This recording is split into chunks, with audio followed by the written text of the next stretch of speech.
Chapter 9. We Made This. Zethusela had long ago come to see the AI research lab as the perfect home for the countless repetition of soul-destroying miserable failures that inevitably framed the pursuit of visionary innovation.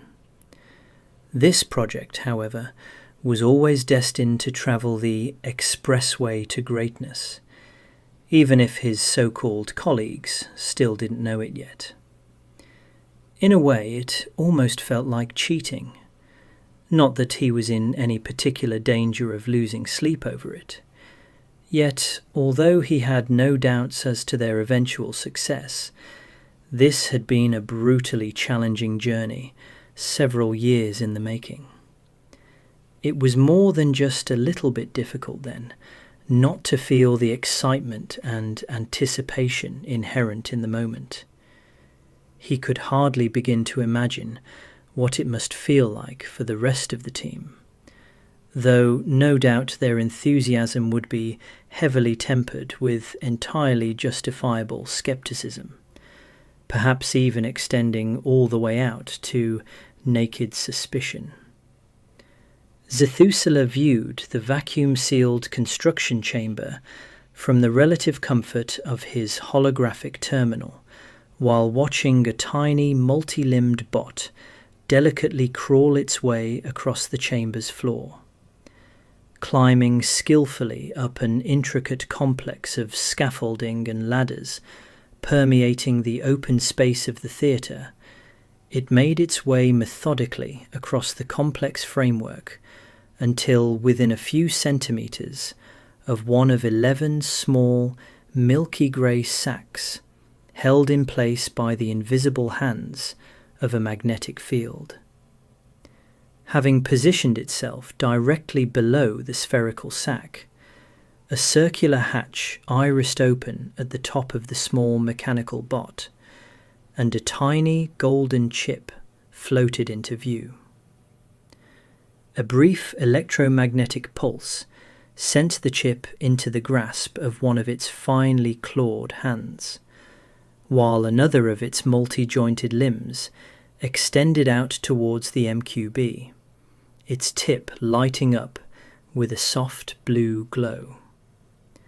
The bot now sent a photonic pulse into the mesh quantum brain, cutting a small circular hole into its side. It extended the chip towards the incision, shooting it into the sack's interior with femtometer-perfect precision. The nanofibre quickly knitted itself back together, leaving behind no visible scar or seam. Task apparently complete, the agile little bot nimbly climbed its way down the scaffold as it crossed paths with a much larger unit, which was methodically lumbering its way towards the same small grey sack. The oversized bot, holding tight to a cylindrical vial of hyperdense plasma, proceeded to laser another hole into the side of the MQB. The clamped appendage telescoped upwards as the bot smoothly pushed the small fluorescent tube into the softly glowing interior. It rotated the vial a 1/2 circle until a tiny shudder ran through the entire length of its arm. The mechanical limb then hastily retracted as the nanofibre quickly knitted itself back together. The large, but now unencumbered bot made its way carefully back down to the floor, docking itself at a far corner of the theatre. Its limbs retracted into its shell as a side panel irised open. The docking bay then smoothly slid back into a recess in the wall, hatch spiralling closed behind it. The network of scaffolding began to quickly retract, melting away into several anchor points surrounding the periphery of the room. Zethusela had always thought this process looked eerily similar to that of the long tentacled arms of a Xicadian bloat weaver, beating a hasty retreat after securing its prey. The 11 blue-grey sacks, seemingly surrounded by nothing but empty space, hovered closer together, with the fine silver web of connective cables shrinking in length to compensate. Xicilla 8506, watching the performance play out in the reel, stared intently through a transparent viewport near the top of the primary operations hub.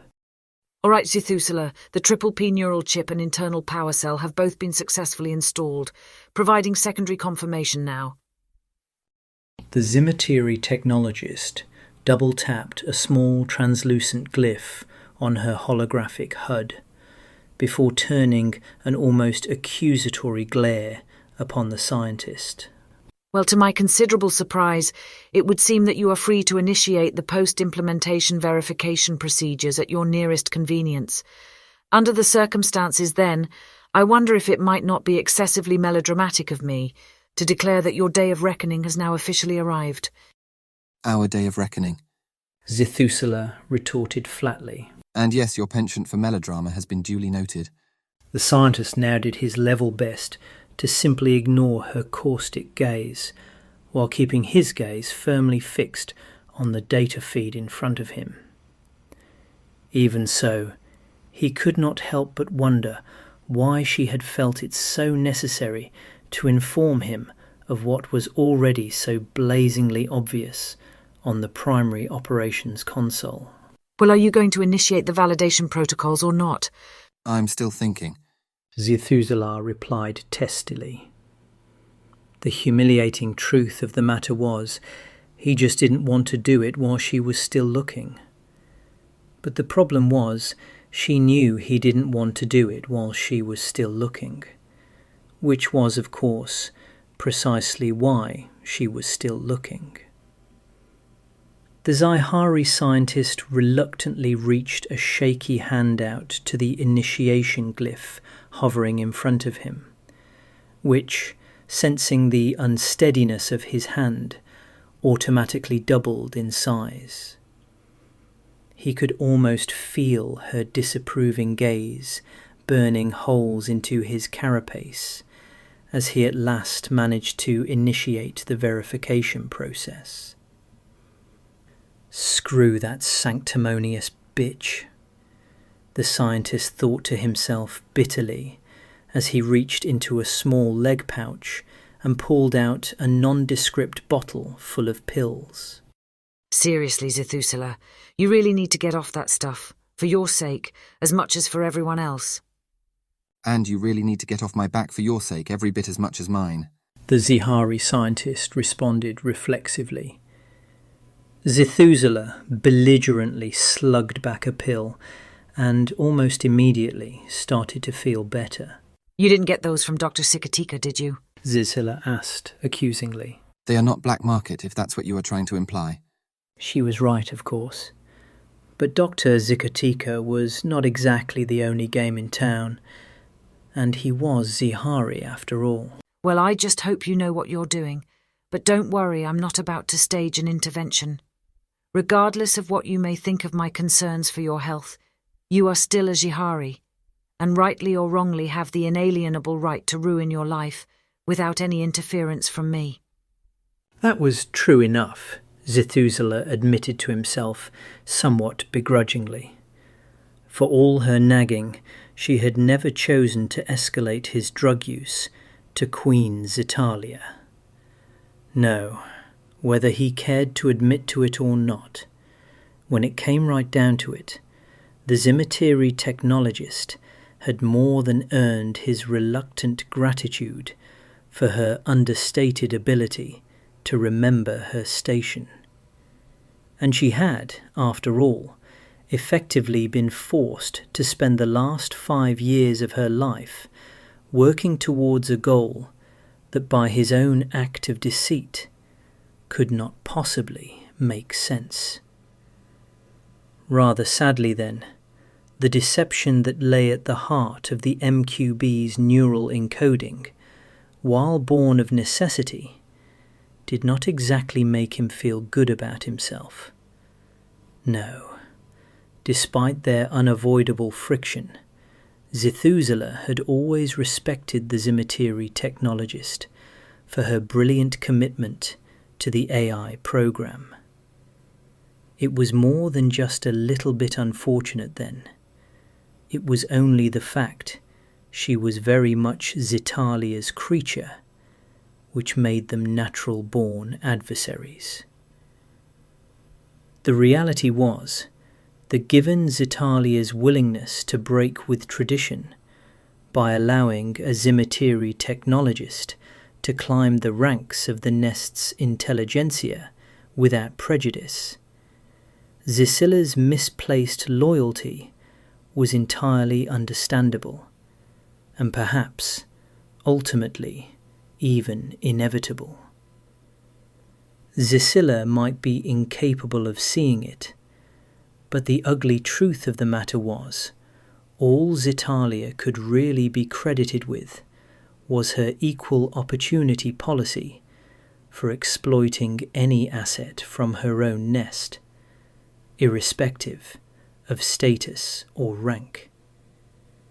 And of course, on the flip side, it also meant when you were no longer of any value to her overarching goals, there would be absolutely no gratitude afforded.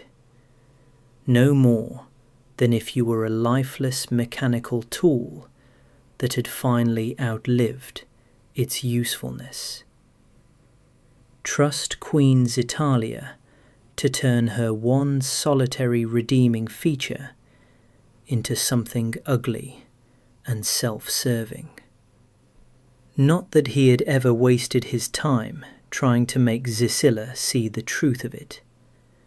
Her loyalty to Zitalia was as complete as it was unwavering. Very sadly then, it seemed the only game left on the table was that of ongoing mutual deceit. Yet despite her naivety, Xicila was not exactly an easy arachnid to deceive, especially when it came to the field of artificial intelligence research. The trick then was to carefully blend fact with fiction. With Dr. Xicatika's help, the fictitious solution behind generating a breakthrough neural network into the MQB was to first perform a highly detailed scan of a real-life brain, in this case that of a Xixolotl clone, using a powerful, purpose-built supercomputer. Perhaps not so coincidentally, once a copy was fully digitally rendered, the actual physical encoding of such a complex 3D neural map took a considerable length of time, which lined up very nicely with the need to await the decommissioning of a Xixolotl clone. A clone that just so happened to be infected with one half of an entangled pair of quantum goo.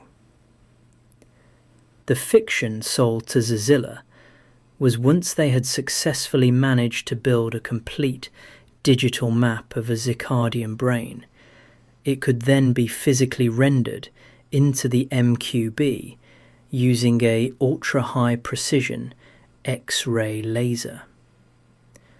The irony of it was, as far as Zithusela was able to determine, their fictitious solution really could build an apparently flawless replica of the digitally encoded neural network, just not right down to the quantum level. This was due primarily to the uncertainty principle, rather than any inherent limitation of the actual toolset. Both he and Dr. Xicatica had already confirmed for themselves the results of such a brain produced exactly the sort of deeply disappointing incremental improvements most contemporary AI experts had long ago already predicted. Too bad for Zizilla and the rest of the team then. This entire process was nothing more than an elaborate smokescreen to hide the miraculous wave function collapse of the quantum-activated viral agent. Naturally enough, Zizilla remained deeply skeptical regarding this new 11-brained prototype, as well she should, but she was about to be deeply confounded. While nothing would have made Zethusela happier than to have told her the unfettered truth, the harsh reality was, circumstances dictated it was never going to happen. So Zizilla would always be left on the outside, looking in. On the other hand, it wasn't as if he'd had it all his own way either. The development and implementation of the proprietary primary protocol chip had been managed completely outside the sphere of his own influence. A non-negotiable requirement set down by Queen Xitalia herself. As such, there had been no opportunity for him to interfere with, compromise, or even mildly influence the development process of that archaically disruptive piece of technology. The actual protocols themselves, inhibitor and compeller, presented Zethusela with very different levels of concern. The inhibitor mechanism was akin to an outgoing firewall, blocking any action that violated a protocol, such as, for example, causing intentional physical harm to a Xicadian arachnid. Inhibitors, by their very nature, were, in most cases, relatively easy to design, test, and implement.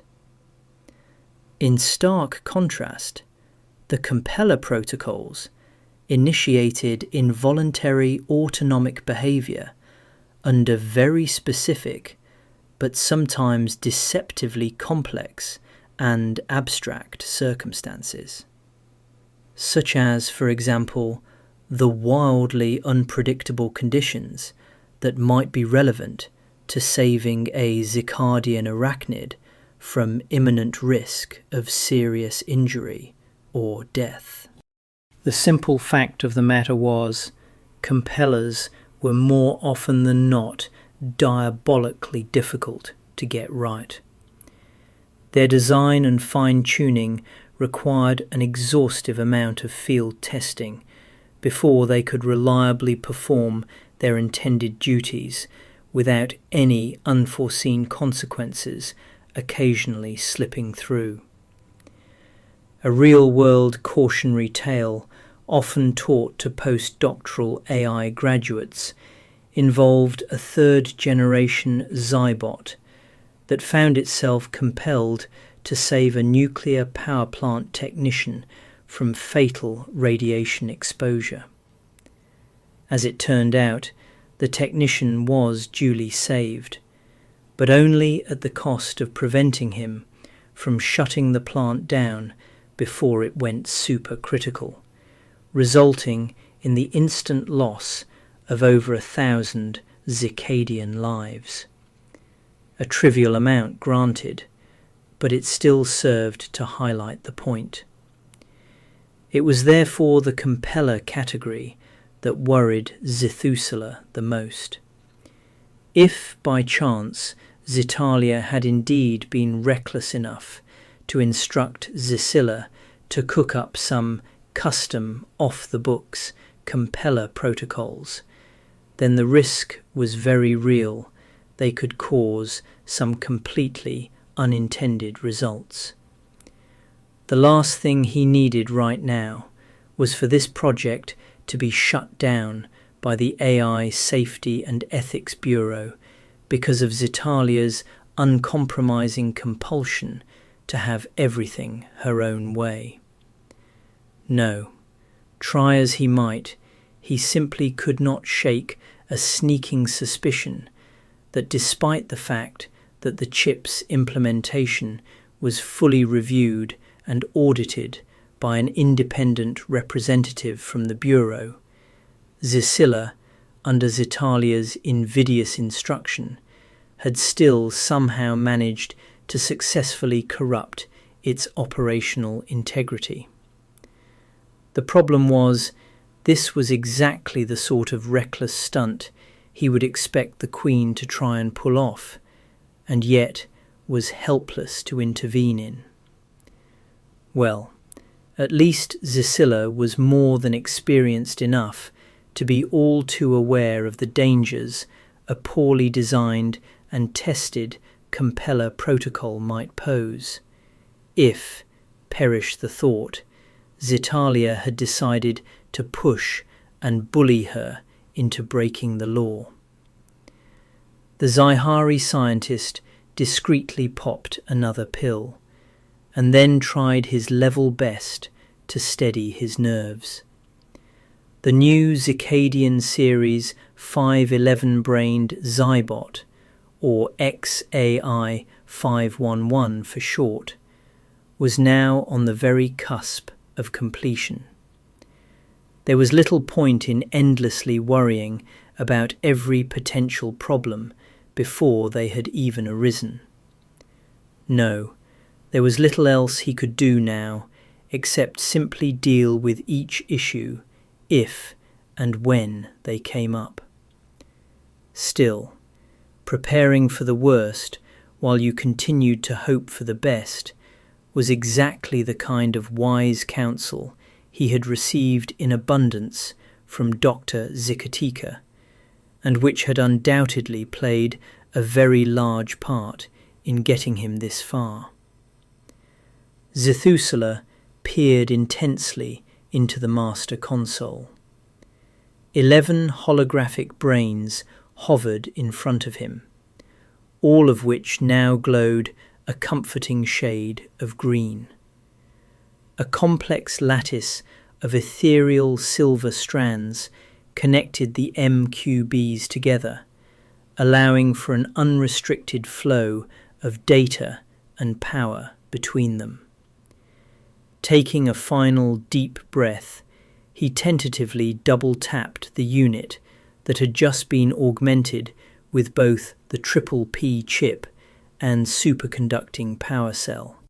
A submenu of options brightly lit up his display, and Xithucilla, somewhat tentatively, selected a full self-diagnostic of the power delivery system. A short moment later, when the diagnostic returned with success across the board, he went live with the internal power source, and with a strong sense of nervous trepidation, shut off the external supply.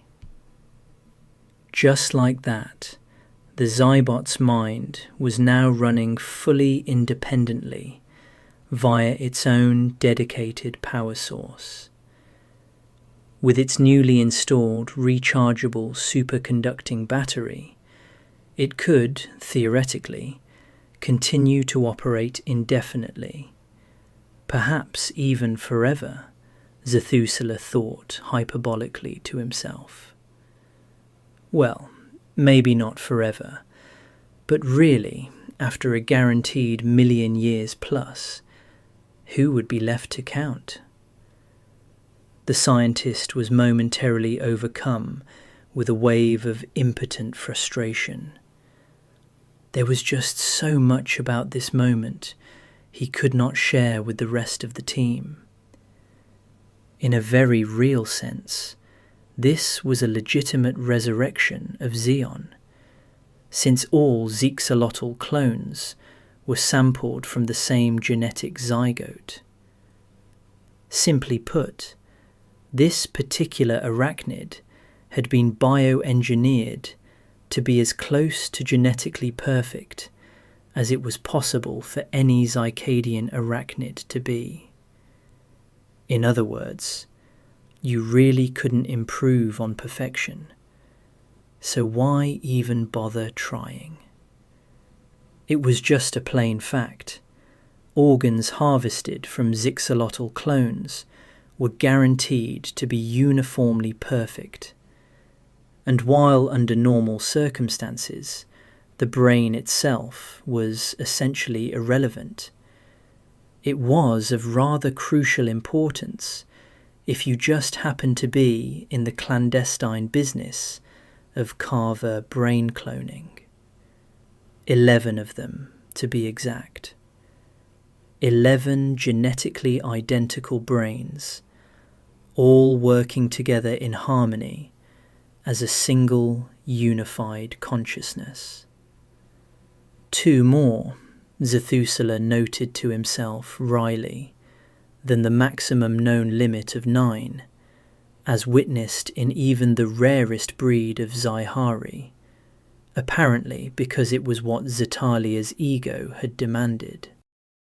Zecilla now took her gaze away from the viewport and turned her attention back to Zethusela, who had just made an oddly contemptuous-sounding chirp. He appeared to be deeply engrossed in his own thoughts as he gazed glass-eyed into the holographic display. The secretive scientist's true intentions steadfastly remained an impenetrable enigma, despite her best efforts to make sense of the bizarre situation she had been unceremoniously thrust into the middle of. It seemed all but impossible this new prototype would deliver the sort of fantastical results the scientist was so steadfastly promising. Yet it was very difficult to believe he was lying, deluded, or even just plain wrong. No, her instincts told her there had to be a lot more to it than just that. Up until his departure to the sanctuary, Zethusela, despite his rebellious reputation, had clearly established himself as a preeminent expert in the field of artificial intelligence research. So, try as she might, she could not shake the feeling the entire team had unwittingly become part of a much more significant project than logic suggested they had any right to be. What exactly was she missing here? The whole process had been laid out bare in front of her, and as far as she could tell, Zethusela had not attempted to hide any technical details in relation to this newest prototype. A prototype, she might hasten to add, that had been preemptively labelled 5th generation, and generational increments were supposed to be strictly reserved for a verifiable quantum leap forward in the underlying technology.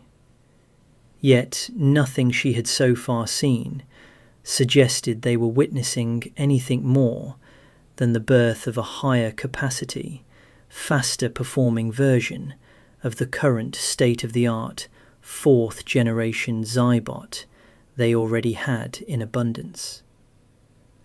She had waited expectantly during the entire course of the project for the missing piece of the jigsaw puzzle to finally fall into place, but it simply never happened. Granted, the MQB was indisputably a significant step forward, both in terms of its seemingly limitless capacity and its novel ability to integrate electrochemical signalling. Similarly, the process of transcribing it using a custom ultra-high precision X-ray laser was an extremely impressive engineering achievement. Yet, even so, this equated to little more than a brute force amplification of everything they could already do, excepting perhaps for the integrated chemical reactions, which was still a largely unexplored and unutilized feature, and therefore also seemingly irrelevant. The bottom line was, there was no generational leap forward to be found here, unless, of course, somewhere along the curvature of speed and complexity, an emergent phenomenon such as sentience actually did arise. Evidently then, this would appear to be Zethusela's only even remotely believable way forward. So was that really the true nature of the discovery he had made? Well, if so, it was profoundly ironic, for Zethusela was very much on the record as believing that the doorway into sentience would never be found via that hypothesis. Was he in the process of proving himself wrong then? And if so, why had he up till now never made any statement suggesting that his philosophical position had changed? Well, perhaps he really was right at the very cusp of proving himself wrong. After all, was it not the hallmark of any legitimate scientist to both recognise and acknowledge when their own belief system no longer aligned with the latest empirical evidence? Zethusela had always firmly been of the view a belief was only a belief because it had not yet been elevated to the level of a verifiable fact, and thus a bad belief was by definition a postulate that failed to align with experimental data. Her integrity all but demanded a bad belief once revealed had to be excised and discarded with extreme prejudice, summarily replaced by either a verified fact or, due to lack of availability, a better belief. If you wanted to call yourself a true advocate of the scientific method, it could be no other way. The technologist now sternly reminded herself she must always be held accountable to the same crucible of rational thought she presumed to hold others to. It was on that basis, then, her own incredulity towards emergent sentience meant precisely nothing, if that currently unproven, but admittedly not yet disproven belief were to be elevated to experimentally supported fact, and really did turn out to be the generational breakthrough they were all ultimately unified in trying so hard to discover. Well, as things currently stood then, it very much appeared it was either to be the incredulous emergence of sentience by raw brute force, or a staggering failure that would likely see everyone on the team lucky to escape with their lives still intact.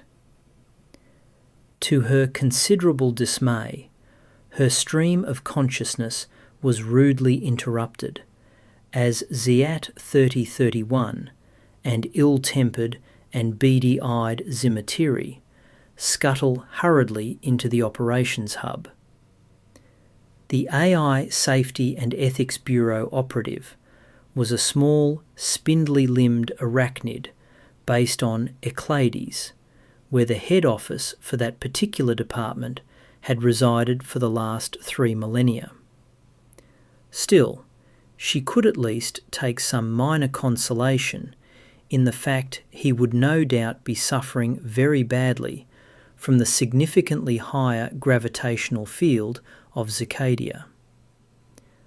Well, if she and Zethusela had anything in common beyond their passion for AI research, then it was surely their mutual dislike for the AI Safety and Ethics Bureau, even if their reasons for doing so no doubt differed considerably.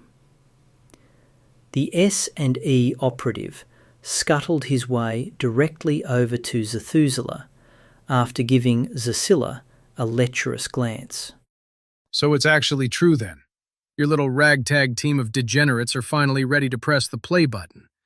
Please tell me it isn't so. The Xicadi scientist cast a contemptuous gaze upon the operative. Sorry to disappoint you, Ziat, but yes. In fact, myself and Xicilla have been waiting here for hours, wondering if you were ever going to bother showing up. Disappointed? Not even remotely. This is truly wonderful news. After all, it means I can finally get off of this gravitational suckhole and return to an environment that doesn't make me want to lie down for every minute of every day. Not that I'm expecting you to meet with any actual success, but hey, I've been reliably informed God loves a trier. The operative, perhaps somewhat obnoxiously, began to nudge the much larger Xicadi scientist out of the way. Sorry, Zethusela, but I think I'll take control of the primary console, if it's all the same to you. Please be my guest. The scientist said with a mildly bemused expression, pushing himself backwards to give the operative some room to maneuver. Oh dear, it appears that we don't seem to have any chairs that are small enough for you, Xiat, so it looks very much like you'll just have to stand, I'm very sorry to say. Well, there was one here yesterday. Where exactly did it go? Xicilla, be a sweetheart and go find me a chair, will you? While I get myself logged in and sorted out. By the way, I came the instant I received the alert, so I don't know what this nonsense about waiting is all about. You could always just sit on the floor, Xicilla offered unhelpfully. The S&E operative turned a stone-cold gaze onto the Ximmatiri technologist. And you could always fail the Triple P certification. So I'm going to strongly suggest you find me that chair, and quickly too if you know what's good for you. And one with an automatically telescoping base as well, not that it should need saying.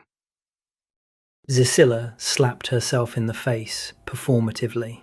Honestly, I'd lose my head if it wasn't screwed on.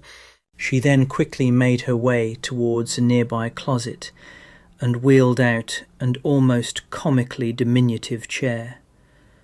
Smiling sweetly, she casually shoved it in the general direction of the operative. Well, I'm more than certain that you still remember exactly how I like my jelly bloodworm, yes? Xiat now quickly turned his gaze onto the Xicadi scientist. No, Zethusela.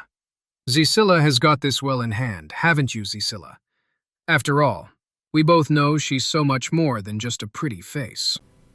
The Ximmatiri technologist grimaced hard, but very wisely chose to say nothing. After making her way silently over to a vending machine, she placed a disposable bowl into its mouth and then proceeded to press a small sequence of buttons. The machine started to bubble and gurgle noisily as a chunky red-coloured paste splattered its way down into the bowl. Xiat, with a malignant expression of triumph on his face, now got himself properly seated at the master terminal. With the operative momentarily distracted, Zethusela made a hurried and secretive gesture to the technologist. Xicilla, seizing the moment, discreetly spat into the jellied bloodworm, and Xiat, upon receiving the bowl, eagerly placed a straw into it. After taking a long drag of his jellied bloodworm, the operative turned an expectant gaze towards the scientist. Zethusela now took a long moment to collect himself, and then nervously activated the Triple P verification suite. Xicilla was more than just a little bit relieved to see his hands didn't shake at all. Well, if nothing else, this was one aspect of the project she felt supremely confident about. Zethusela may have many flaws, but stupidity was definitely not one of them, and he would be right to harbour a certain level of suspicion regarding the chip's integrity. Yet what he could not possibly know was all off-the-book Triple P customizations had been pre-developed, fully tested, and seamlessly integrated into the stock standard neural chip a very long time ago. Indeed, they were already used in occasional clandestine activities by a select number of fourth-generation Zybots. Simply put, you would never even know they were there unless you knew exactly what you were looking for. And in no way did they directly interfere with any of the standard protocols. As for the sleazy but laughably impotent AI safety and ethics operative, he would no doubt provide his rubber stamp accreditation before crawling back into whatever filthy little hole he had come out of. Well, if nothing else, that much at least would surely fall in her favour, and might even serve to save her life if reality were to finally assert itself and the whole project was revealed to be nothing but an abject failure. It really was a great shame, Xicilla thought to herself ruefully. They could and should have been mutually respected colleagues and allies. An elite Zyhari scientist and Zymatery technologist, both at the very top of their game and chasing the exact same fundamental goal. As hard as he had proven to be to work with, she had to begrudgingly concede Zethusela had always been a vocal advocate of the Zymatery Equality Program, which itself was still largely seen as a vulgar, New Age liberal concept. The irony of it all was it was not as if Xicilla could describe herself as a liberal activist of any stripe or colour. In fact, in most respects, she far preferred the much more conservative, hierarchical status quo of traditional Xicadian culture. It was undeniable, however, her potential and ability as a technology expert stood side by side with the very best the multi-brained Zyhari had to offer. For her not to have been a contributing member in this particular field, simply because she was hatched a Zymatery, would have been nothing less than an unforgivable crime against basic common sense. No doubt, had she been born a Zyhari, she would have been recognized and lauded as an elite scientist, rather than hitting the glass ceiling of technologist, which was as high a station as any Zymatery had ever achieved. So, as she reluctantly acknowledged the cognitive dissonance inherent in her own politics, it simply could not be denied Zethusela was a true rarity within the Zyhari ranks. He was someone who altruistically championed the cause of the Zymatery Equality Program, despite the traitorous infamy that it earned him amongst his own peers. This, then, was an aspect of his character that all but demanded her cautiously secretive respect. In truth, there had been no Zyhari remotely like Zethusela for many millennia, not since the rebellious Zimodian 97 himself, the legendary Zyhari scientist who helped reshape the very face of Xicadian society, and who some even went so far as to claim, very hyperbolically by her own estimation, saved the entire Xicadian race from extinction.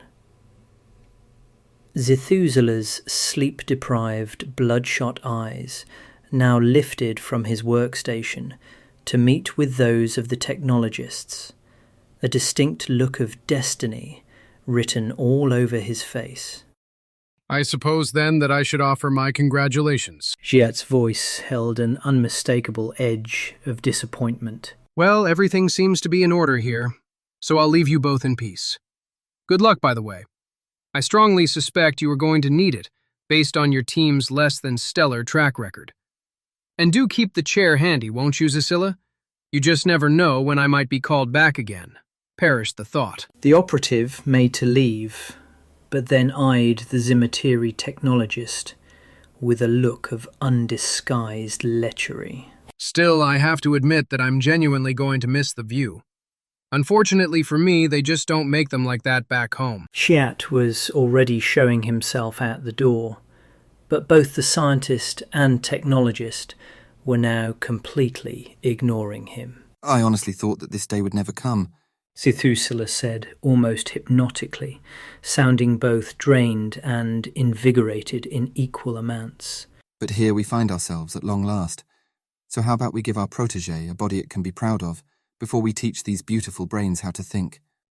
Xicilla now found herself very unsure of how she felt.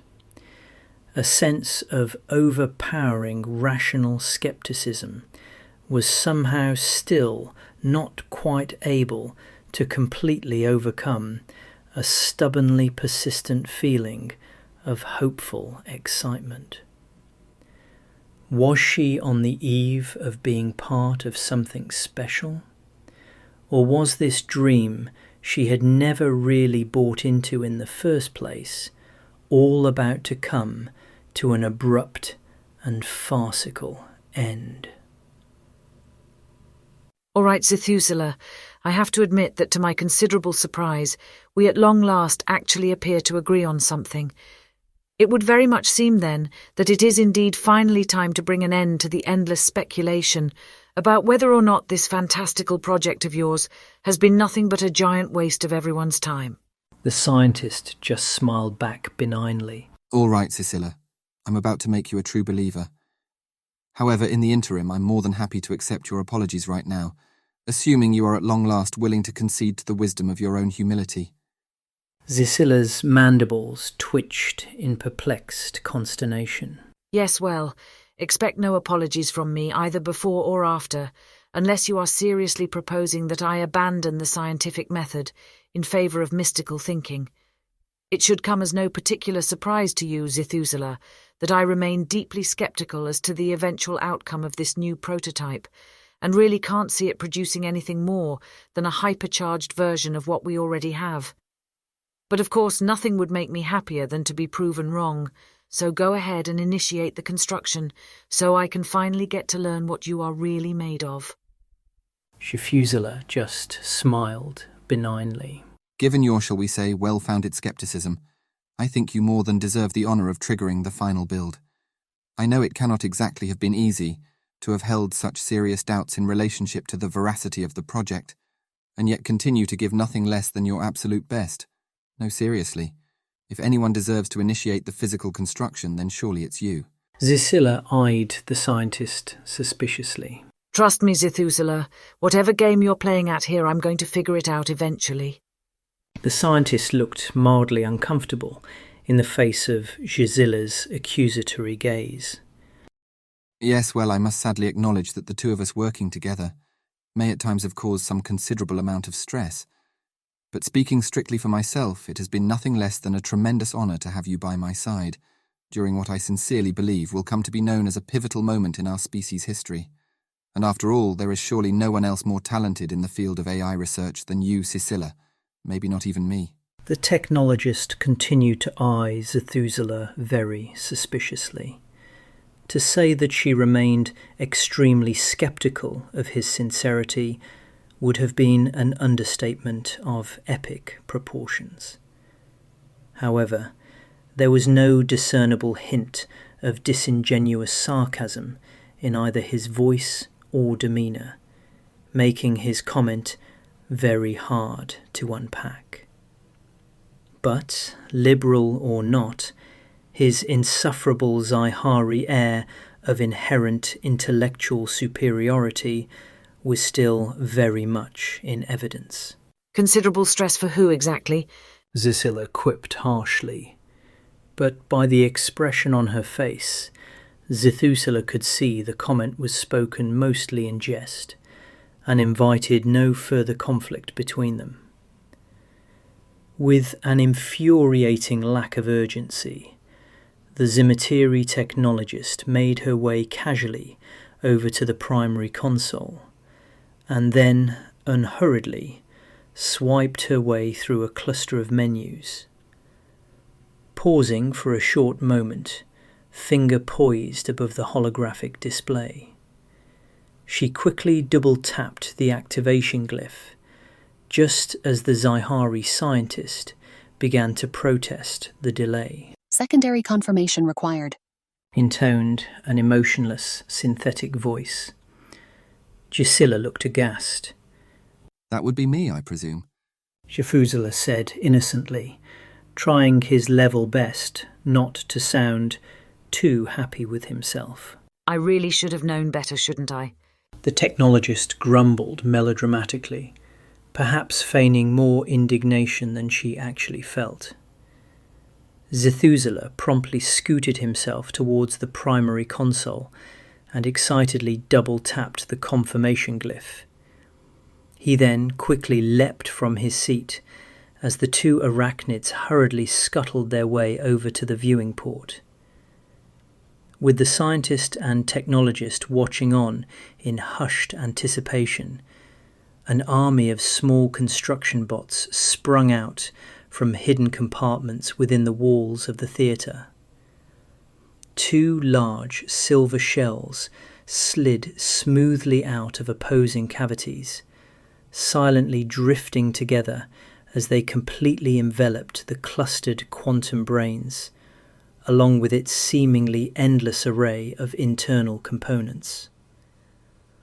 Once the thorax had been fully sealed, 9 multi-jointed mechanical limbs descended from chambers embedded into the theatre's roof.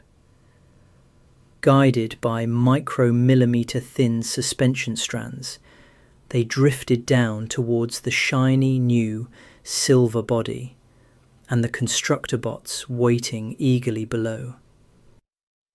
As the symphony of bots continued to rapidly piece the unit together, a compact spherical head with an array of 9 optical receivers floated out of a cavity in the ceiling, slotting perfectly into a concave pocket on top of the now fully completed metallic thorax.